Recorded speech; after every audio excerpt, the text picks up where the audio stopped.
नेपाल में ओली सरकार के खिलाफ जेनजी संगठनों के लोगों के प्रदर्शन से जो माहौल बना उससे कोई अनभिज्ञ नहीं है। आपको पता ही होगा कि वहां क्या चल रहा है। पूरे देश में जबरदस्त विरोध प्रदर्शन है, लेकिन भारत पर इसका असर पड़ने लगा तो भारत को अब सतर्क होने लगा। जी हां, भारत नेपाल के साथ अपना बॉर्डर साझा करता है और खास करके उत्तर प्रदेश के बहराइच के आसपास का वो इलाका जहां नेपाल के बांके जिले में भी मंगलवार को प्रदर्शनकारियों ने जमकर विरोध जताया। तो भारत में इसका असर न हो इसके लिए क्या तैयारी की गई, इसी पर बात करेंगे। और नेपालगंज कहे जाने वाले इस सीमावर्ती इलाके में लोग त्रिभुवन चौक पर जमा हो गए और उन्होंने आगजनी की। वहां माहौल कैसा रहा, करेंगे इसी पर बात। नमस्कार, मैं हूं आशीष त्रिपाठी आपके साथ। और नेपाल में असामान्य व संवेदनशील परिस्थितियों को देखते हुए सीमावर्ती जिलों में हाई अलर्ट घोषित किया गया है। हर आने जाने वाले पर कड़ी निगरानी रखी जा रही है और मुख्यमंत्री योगी आदित्यनाथ ने नेपाल में सीमा से सटे जिलों में 24 घंटे कड़ी निगरानी किए जाने के साथ ही सुरक्षा प्रबंध एकदम पुख्ता रखने के निर्देश दिए गए हैं। डीजीपी राजीव कृष्ण ने बताया कि सीमावर्ती जिलों में अतिरिक्त पुलिस व पीएसी की तैनाती की गई है।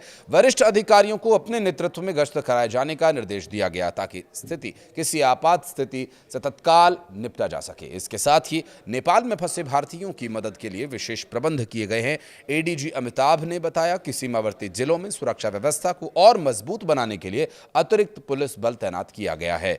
पुलिस गश्त और निगरानी के सुदृढ़ किए जाने की भी बात सामने है ताकि किसी भी तरह की परिस्थिति बने तो पुलिस उससे निपटने के लिए हमेशा तैयार रहे। और उन हालातों में डीजीपी मुख्यालय की कानून व्यवस्था शाखा में स्थापित विशेष नियंत्रण कक्ष में 3 हेल्पलाइन नंबर और एक व्हाट्सएप नंबर भी दिन रात संचालित रहेगा।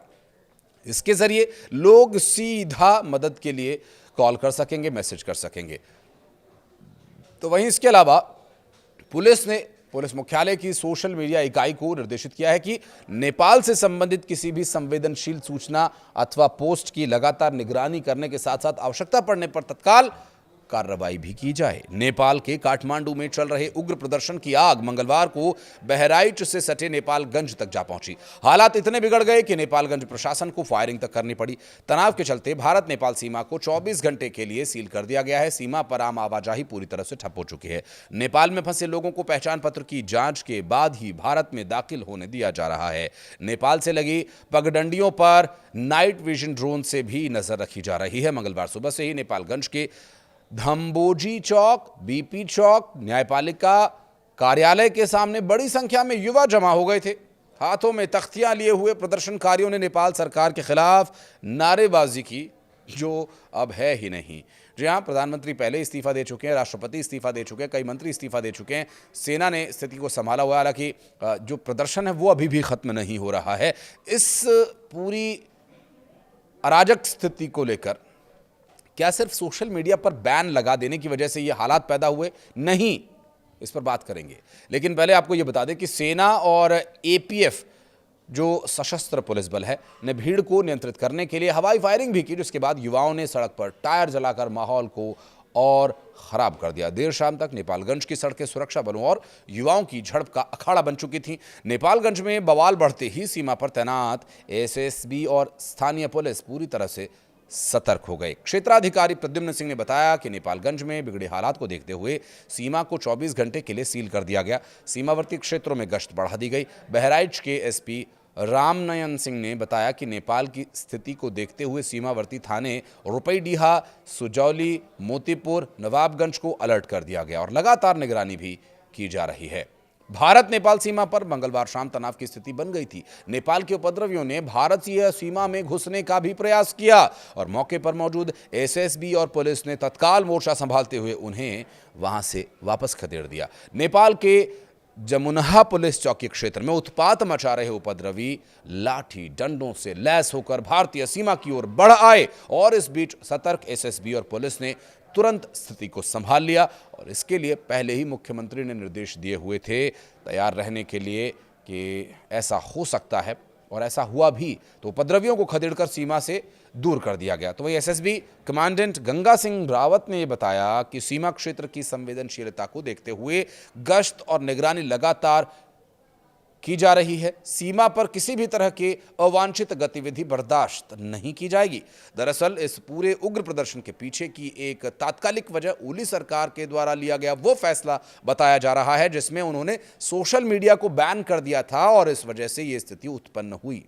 लेकिन असल जो वजह है वो इससे भी अलहदा है, बात करेंगे उस पर भी। नेपाल सरकार ने वहां फेसबुक, एक्स, यूट्यूब सहित लगभग सभी जो लोकप्रिय सोशल मीडिया प्लेटफॉर्म्स हैं उन पर अस्थायी रूप से रोक लगा दी थी और इसी के बाद सोमवार को युवाओं का सैलाब काठमांडू की सड़कों पर उमड़ा और इन प्रदर्शनकारियों को काबू करने के लिए पुलिस ने फायरिंग कर दी, जिसमें कम से कम अब तक 21 से ज्यादा लोगों की मौत होने की बात कही जा रही है। 250 से ज्यादा लोग घायल हो गए हैं और इस गोलीबारी में स्थिति काफी खतरनाक हो गई थी क्योंकि गोली चलना मानो आग में घी डालने का काम हो गया। अब इसके बाद प्रदर्शनकारी पूरी तरह से अराजक हो गए। उन्होंने कई वरिष्ठ नेताओं के घरों में आग लगा दी। प्रधानमंत्री, राष्ट्रपति, कई केंद्रीय मंत्री, पूर्व प्रधानमंत्रियों तक के घर को निशाना बनाया गया। अब आप उस मुद्दे पर आइए जिस पर हम अब विचार इस बारे में करेंगे कि क्या वाकई सोशल मीडिया पर बैन लगाना वो वजह थी। चूंकि इस वक्त जो स्थिति वहां पर है, सोशल मीडिया बैन तो रिवोक कर लिया गया, लेकिन फिर भी क्यों प्रदर्शन हो रहे हैं। दरअसल अब तक जो पूरा घटनाक्रम देखने के बाद वजह पता चली वो ये है कि नेपाल में युवा बेरोजगार हैं। आपको ये पता होगा कि भारत में बड़ी संख्या में नेपाली युवा आते हैं रोजगार के लिए। केदारनाथ की यात्रा हो या फिर जो दूर दराज के क्षेत्रों में होटल्स और ढाबों पर काम करने वाले युवा हों, और बहुत सारे ऐसे आयाम हैं जहां पर रोजगार की तलाश में नेपाली युवा आते हैं। अब ये बहुत लंबे समय से चल रहा है। बहुत सारे नेपाली भारतीय नागरिकता ले चुके हैं नेपाल की, लेकिन वो भारत में रह रहे हैं। Aadhaar card, PAN card, ration card और वोटर आईडी कार्ड तक उन्हें यहाँ पर मुहैया करवाए गए हैं। क्यों? दरअसल एक बहुत लंबा वक्फा गुजरा जिसमें नेपाली युवाओं के पास रोजगार नहीं थे। नेपाली युवाओं को आजीविका के लिए यहां तहां भटकना पड़ रहा था अपने परिवार को छोड़ करके। ठीक है, ये सब चल रहा था। सोशल मीडिया आया, लोगों ने सोशल मीडिया पर एक्टिव रहना शुरू किया और सोशल मीडिया के माध्यम से कुछ युवाओं के लिए वो आजीविका का साधन बन गया। कुछ व्लॉग्स बना करके, कुछ वीडियोस बना करके, कुछ गाने गा करके, कुछ नाच करके कुछ अपनी आजीविका चला रहे थे। अब सरकार ने ऐसा निर्णय लिया तो ये ट्रिगर हो गया। दरअसल ये तो ट्रिगर हुआ, लेकिन असल मायनों में बारूद क्या था? बारूद ये था कि इतने समय से नेपाल के युवाओं को नौकरी नहीं मिल रही, उनके पास आजीविका का अच्छा मजबूत साधन नहीं है, शिक्षा की व्यवस्था ठीक नहीं है। लेकिन वहीं दूसरी ओर बड़े बड़े नेता जो प्रधानमंत्री रह चुके हैं, कई और बड़े पदों पर रह चुके हैं, उनके बच्चे महंगी महंगी गाड़ियों में घूम रहे हैं और बड़े बड़े होटल्स में जा रहे हैं, विदेशों में पढ़ाई कर रहे हैं, अपने सारे शौक पूरे कर रहे हैं और उसे सोशल मीडिया पर पोस्ट भी कर रहे हैं। अब इस बात को लेकर जो अन्य युवा हैं, जो 18 से 25 साल के युवा हैं, वो लगातार चिढ़े हुए थे। गुस्सा था उनमें, आक्रोश था और उसके बाद कई भ्रष्टाचार के मामले जिनकी वजह से ये मामला और गरमाया और फिर सोशल मीडिया पर बैन के साथ ये पूरी तरह से ब्लास्ट हुआ और ये ब्लास्ट की चिंगारियां भारत तक आईं। लेकिन भारत ने पहले से ही यहाँ इंतजाम किए हुए थे। लेकिन सोशल मीडिया पर बैन बंद करो, भ्रष्टाचार रोको सोशल मीडिया पर नहीं। सरकार ने कुल 26 सोशल मीडिया ऐप्स पर प्रतिबंध लगाया था, लेकिन इनमें टिकटॉक शामिल नहीं था। एसोसिएटेड प्रेस के मुताबिक चीनी स्वामित्व वाला ये प्लेटफॉर्म नेपाल में आधिकारिक तौर पर रजिस्टर्ड है। उसने नए कानूनों का पालन करने पर पहले भी सहमति दे दी थी, जिनके तहत कंपनीज को स्थानीय संपर्क कार्यालय का बनाया जाना जरूरी बताया गया था। टिकटॉक को 2023 में सामाजिक सौहार्द बिगाड़ने और अश्लील सामग्री फैलाने के आरोप में बैन कर दिया गया था। बाद में कंपनी ने नेपाली कानूनों का पालन करने का वादा किया और बैन हटा लिया गया। साथ ही इस तरह की परिस्थितियां जब नेपाल में बनी,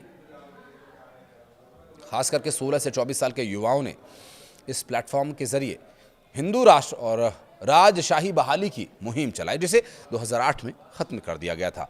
ORF का मानना है कि टिकटॉक पर रोक न लगना फैसला इस ऐप की राजनीतिक सक्रियता में केंद्रीय भूमिका को दर्शाता है। विश्व बैंक के आंकड़ों के अनुसार पिछले साल नेपाल में युवाओं की बेरोजगारी दर 20% रही और हर दिन करीब 2000 युवा रोजगार की तलाश में देश छोड़कर बाहर जाने को मजबूर हुए। ऐसे में टिकटॉक सिर्फ मनोरंजन का मंच नहीं बना, बल्कि गुस्से और राजनीतिक अभिव्यक्ति का कारण भी यहाँ पर बना। और इस प्रदर्शन के बाद जो वर्तमान परिस्थितियाँ हैं उस पर ये अपडेट हमने आपको दिया। हालांकि इसके अलावा भारत में इसका कोई असर आगे नहीं पड़ने वाला है। आप कुछ कहना चाहेंगे? नेपाल में जो कुछ हुआ, और इससे पहले अराजकता का माहौल हमने बांग्लादेश में देखा, वहाँ कुछ और कारण थे, श्रीलंका में देखा, वहाँ कुछ और कारण थे, और अब ये घूमते घूमते घूमते कहाँ पहुँच रहा है? जी हाँ, बिल्कुल सही कहा आपने, पाकिस्तान। एक टॉपिक के साथ एक टॉपिक रेज करते हुए इस वीडियो का मैं अंत करता हूं कि पाकिस्तान में इस वक्त 700 रुपए का 5 किलो आटा बिक रहा है। चीनी आसमान भी पार कर गई है, इतनी महंगाई हो गई है वहां पर। एक आम मजदूर जो दिहाड़ी पर काम करता है, उसके लिए शाम के 2 वक्त की रोटी का जुगाड़ करना भी बहुत मुश्किल हो गया है। इस पर एक वीडियो मैं लेकर आऊँगा, और कुछ कमेंट आप ज़रूर कीजिएगा कि पाकिस्तान को लेकर इस पर वीडियो बनाया जाना चाहिए कि नहीं। आगे आने वाले वक्त में क्या पाकिस्तान में भी इसी तरह की अराजकता देखने को मिलेगी, जहां पर एक बारूद नामक संगठन, जहां तहरीक-ए-पाकिस्तान, इमरान खान की पार्टी तैयार बैठी है, अगर ज़रा भी वहाँ पर स्थिति बिगड़ी तो वहाँ मामला बहुत ख़राब हो सकता है। इस बारे में भी बात करेंगे। फिलहाल इस वीडियो में इतना ही, लेकिन आप ज़रूर कमेंट कीजिएगा, कुछ बताइएगा अगर आपको जो भी विचार इस पर लगता है। धन्यवाद वीडियो को यहाँ तक देखने के लिए।